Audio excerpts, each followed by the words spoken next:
to Coffee and Conversations Between the Lines blog club series. This is episode 3, and Shayne will share their experience with the impossible task. Between the Lines episodes are written by guests who prefer to use their written voice instead of their interview voice to share their stories. Each author has submitted a blog, and then either I, Ange, or an actor or actress will read and record it for them.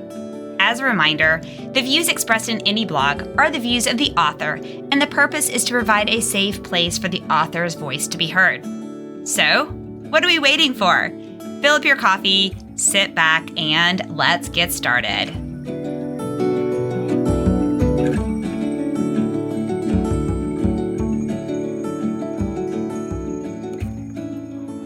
Have you ever read a book with your eyes closed? Or have you ever pet a dinosaur? You probably haven't. I haven't. In fact, these tasks seem impossible. But what if the impossible tasks weren't these outrageous or impractical activities? What if you faced impossible tasks every day? Hi, it's me, Shayne. This time, I want to share with you about the concept of the impossible task, where this struggle can come from, what my impossible tasks are and have been, and propose some ideas on what we can do to cope with this conundrum. I first heard about the concept of the impossible task in 2020 in therapy. In retrospect, I've been experiencing the phenomenon since high school, but up until 2020, I had no way of explaining it.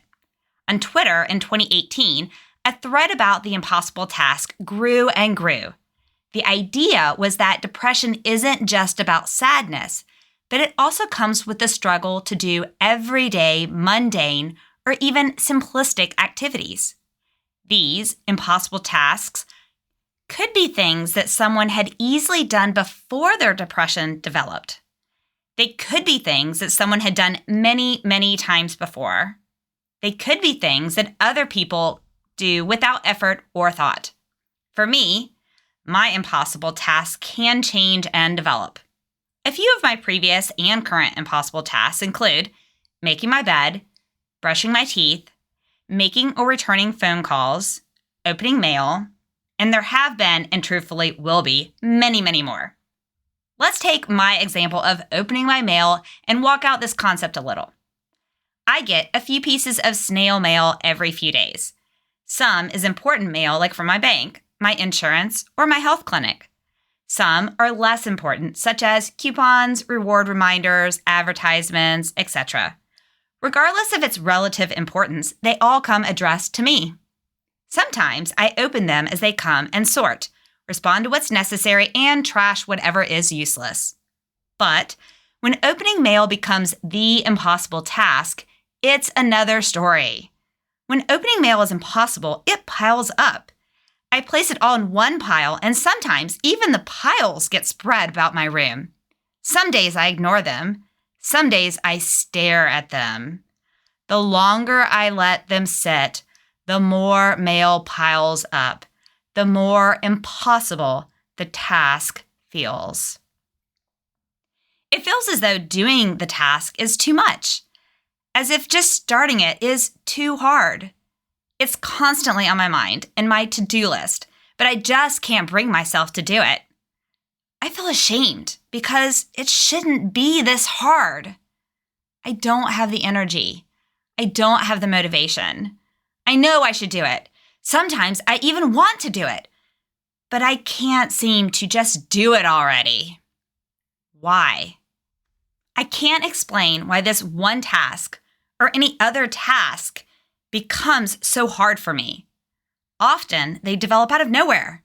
Opening mail is something that I used to do without thinking, planning, or much effort.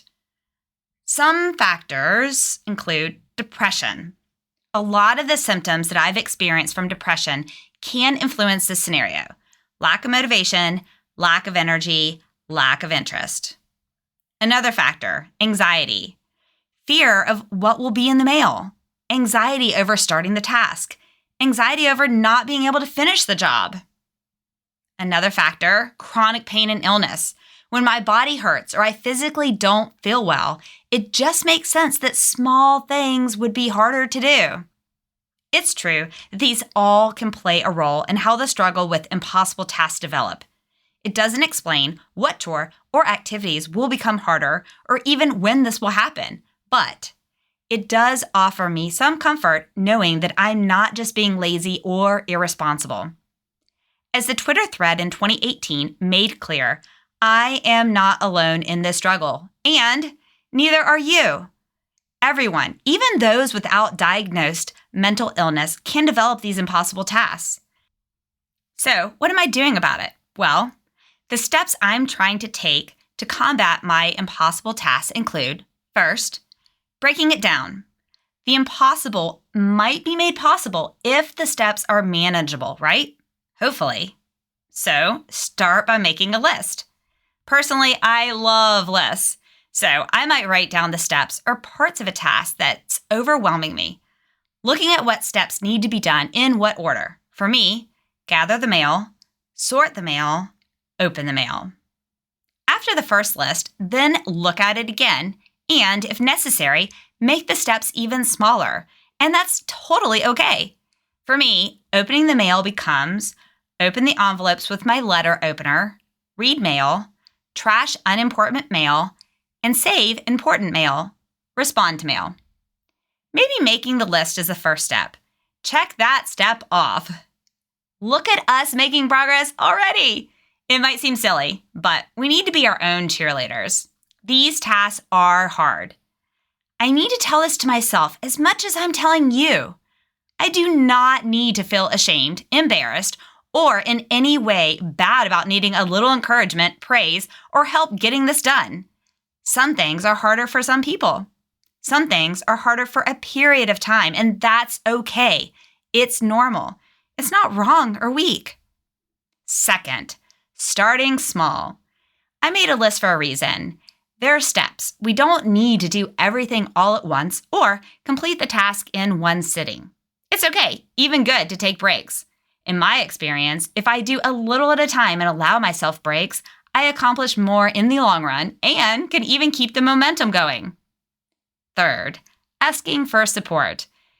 Now this we might all balk at. It's not easy to admit we are struggling. It's not easy for me to tell someone that I am feeling like I can't complete a impossible task on my own. Sometimes I fear that the person I share with won't understand, or at worst, they will judge and shame me. I have heard things like, "It's not that hard. Just get it over with. Don't be so lazy," or even, "You're just making excuses." It can be scary to open up, but it can also be so empowering, encouraging, and helpful. If you find the right person, they will be willing and able and gentle in helping. Maybe share with a professional first, a therapist, a caseworker. I found it helpful when I did share about one of my impossible tasks to outline what I needed in response. Do you want someone to be your cheerleader? Do you want someone to offer suggestions? Do you want someone to practically and physically assist you? Do you want someone to keep you accountable? Finally, it's so crucial for you and me to remember to be gentle with ourselves. It's easy for me to be hard on myself, to think hateful, shaming, or punishing things about my worth as a person. This doesn't help me at all. I still do it sometimes, but I am trying to get better at being as kind with myself as I am with others. We are not lazy. We are not exaggerating. We are not irresponsible. We are not making excuses. We are not useless. We are not a failure. We are not weak. We are struggling. We are worthy of help. We are trying. So a few takeaways. Anyone can have an impossible task. It's okay to need help and ask for it. You are still worthy of respect and kindness regardless of your struggle. If today the task seems impossible, it won't be that way forever. Until next time, Shayne.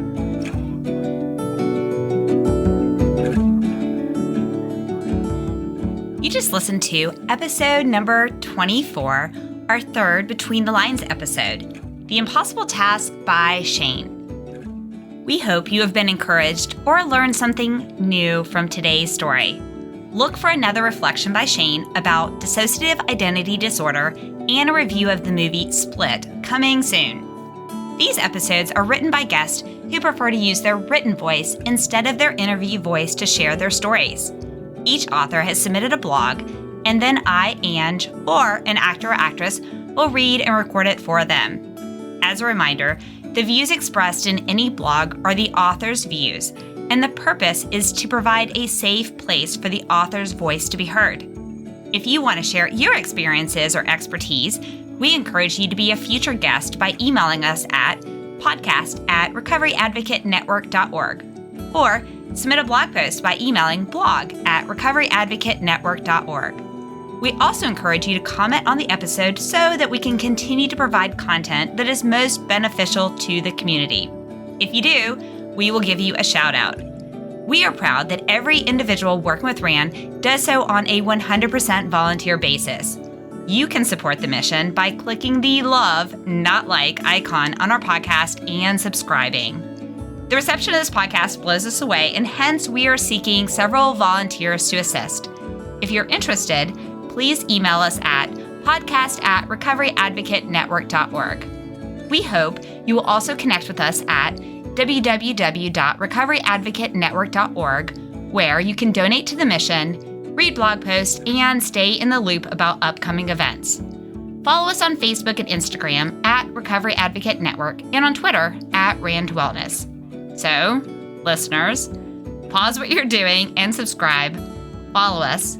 Please give us a 5-star rating and provide some feedback. And finally, share these episodes with your friends.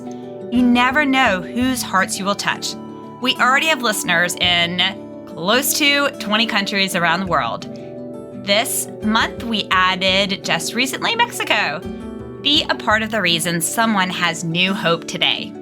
If this episode was triggering to you, we encourage you to contact your support system, therapist, national and community support groups, the Global Crisis Text Line by texting 741-741, and/or, if in the United States, dialing 988 to reach the Suicide and Crisis Lifeline.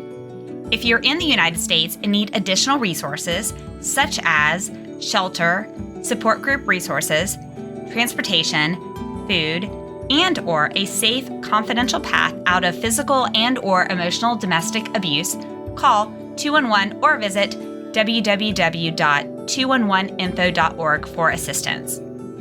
Now, we know your time is very valuable, and we really appreciate you spending some time with us today.